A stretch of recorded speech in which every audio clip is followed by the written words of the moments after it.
कैसे हम अपने लीवर को खराब होने से बचा सकते हैं। Hello everyone, my self doctor संस्कृति। आज इस वीडियो में हम डिस्कस करेंगे वो सारे इंपॉर्टेंट एंड एसेंशियल पॉइंट्स जो हमें ध्यान रखने हैं एंड जिनकी वजह से हम अपने लीवर को प्रोटेक्ट करके रख सकते हैं, ताकि हमें आगे जाके फर्दर कोई लीवर डिजीज ना हो, लीवर फाइब्रोसिस ना हो, सिरोसिस ना हो या फिर कार्सिनोमा जैसी सिचुएशंस हमें फेस ना करनी पड़े। क्योंकि एक्चुअली में जो हमारा आज का लाइफस्टाइल है, कह लीजिए सेडेंटरी लाइफस्टाइल है, उसमें रहते हुए ना तो हम प्रॉपर डाइट ले पाते हैं, ना हम कोई वर्कआउट कर पाते हैं, ना फिर हमारी जो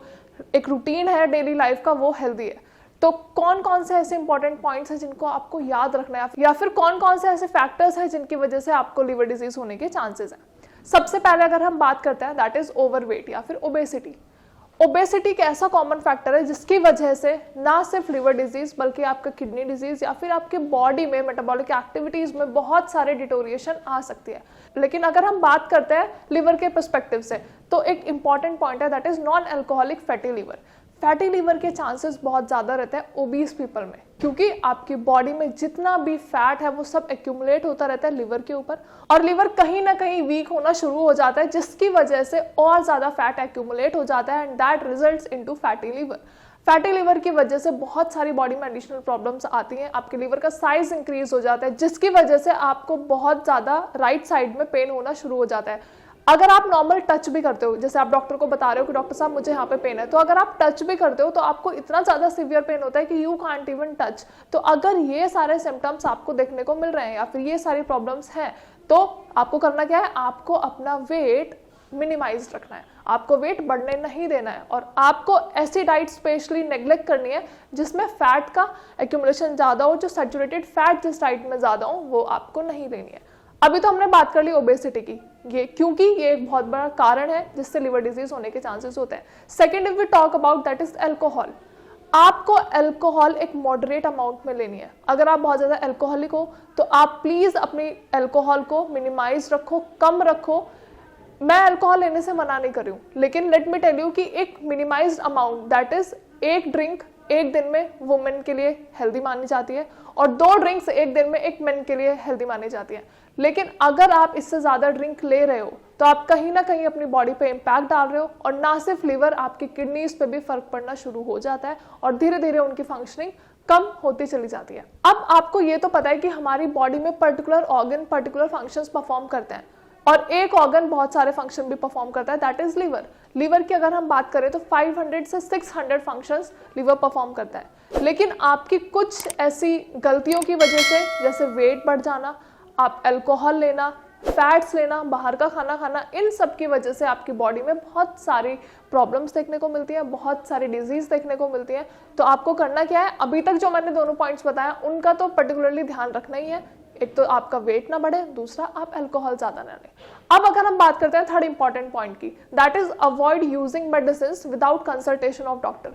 मतलब हम कोई भी मेडिकेशन ऐसे ही ले लेते हैं। आपको नॉर्मल हेडेक हो रहा है तो आप केमिस्ट के पास गए, आपने हेडेक की मेडिसिन ले ली, या फिर लाइक सपोज आपको स्टमक पेन है तो आप गए और आपने स्टमक पेन की मेडिसिन ले ली, लेकिन आपको नहीं पता कि उस पर्टिकुलर मेडिसिन में कौन से ड्रग्स हैं और वो केमिकल्स कैसे आपकी बॉडी को हैम्पर कर सकते हैं। तो जब भी आपको छोटी से छोटी बीमारी या फिर बड़ी से बड़ी कोई दिक्कत हो रही है, समस्या हो रही है, तो आपको अपने डॉक्टर से कंसल्ट करना बहुत जरूरी है। विदाउट प्रिस्क्रिप्शन या फिर विदाउट कंसल्टेशन आप मेडिसिन नहीं ले सकते, क्योंकि आपको नहीं पता कौन सा ड्रग आपकी बॉडी पे कैसे इंपैक्ट कर रहा है, जिसकी वजह से आपकी लिवर की फंक्शनिंग पे भी इफेक्ट आ सकता है, एज वेल एज आपकी किडनी की फंक्शनिंग पे भी इफेक्ट आ सकता है, एंड आपके ब्लड में भी प्रॉब्लम हो सकती है। इसके अलावा जितने भी आपके एरोसोल स्प्रेज होती हैं, हम पेस्टिसाइड्स डालते हैं, हम फंगिसाइड्स डालते हैं, या फिर आप अपने प्लांट्स को सेफ रखते हो,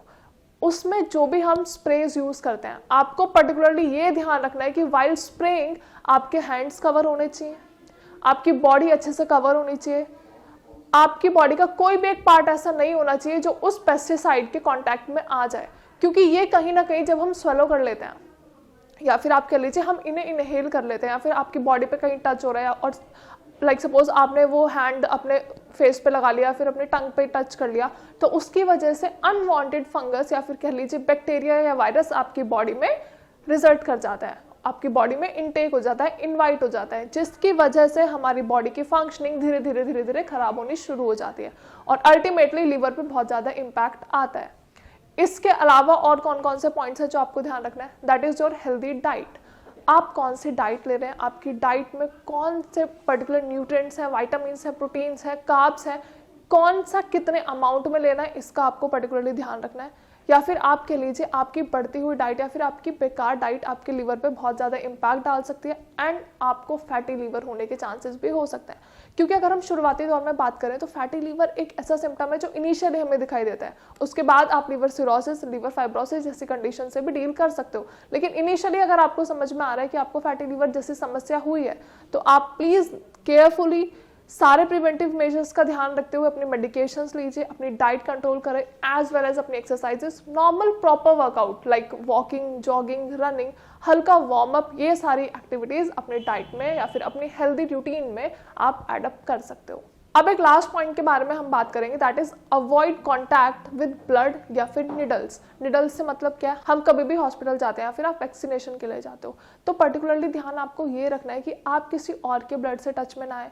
लाइक सपोज जैसे कोई पेशेंट है कि इसको ब्लीडिंग हो रही है तो आपने टच कर दिया, फिर आपके कपड़ों पे या फिर आपके हाथ पैरों पे वो ब्लड लग गया तो आपको तुरंत सैनिटाइज करना है, क्योंकि आपको नहीं पता उस ब्लड के अंदर कौन सा इन्फेक्शन है या वो पर्टिकुलर पेशेंट किस समस्या से डील कर रहा है या फिर उसको कौन सी प्रॉब्लम है, और यहीं से रिजल्ट करता है आपकी बॉडी में वायरस का इनटेक, जिससे प्रॉब्लम्स होती है लाइक हेपेटाइटिस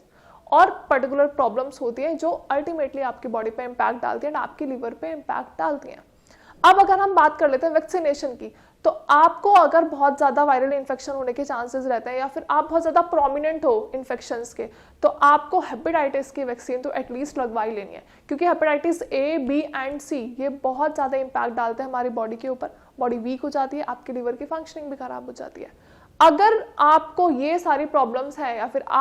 अगर आप इन पर्टिकुलर पॉइंट्स को अपनी रूटीन में एडप्ट कर रहे हो तो प्लीज़ आप केयरफुली इन बातों का ध्यान रखिए। और आपको पर्टिकुलरली ये ध्यान रखना होगा कि आपका वेट भी कम हो, आप कोई ब्लड से कांटेक्ट में ना आए या फिर आप कोई फर्दर फ्लूइड से कांटेक्ट में ना आए, पेस्टिसाइड्स डालते हुए अपनी बॉडी को कंट्रोल में रखो, अपनी बॉडी को कवर्ड रखो and specially proper workout as well as medications and एक रूटीन हेल्दी लाइफ जीने का ट्राई करो। अगर आपको वीडियो के रिगार्डिंग कोई भी क्वेरी है, कोई भी प्रॉब्लम है, तो आप हमारे डॉक्टर से डायरेक्टली कंसल्ट कर सकते हो। आप श्रेयाज में डायरेक्ट कंसल्ट कर सकते हो, वो भी फ्री ऑफ कॉस्ट। हमारे डॉक्टर्स आपको बेस्ट कंसल्टेशन प्रोवाइड करेंगे as well as medications, diet and exercises, आपको सारी चीज़ें बहुत अच्छे से समझाई जाएंगी एज वेल एज बताई जाएंगी। अगर वीडियो के रिगार्डिंग कोई क्वेरी है तो आप नीचे दिए गए नंबर पर कॉल कर सकते हो या फिर कमेंट सेक्शन में भी अपनी क्वेरीज मेंशन कर सकते हो। Thank you so much.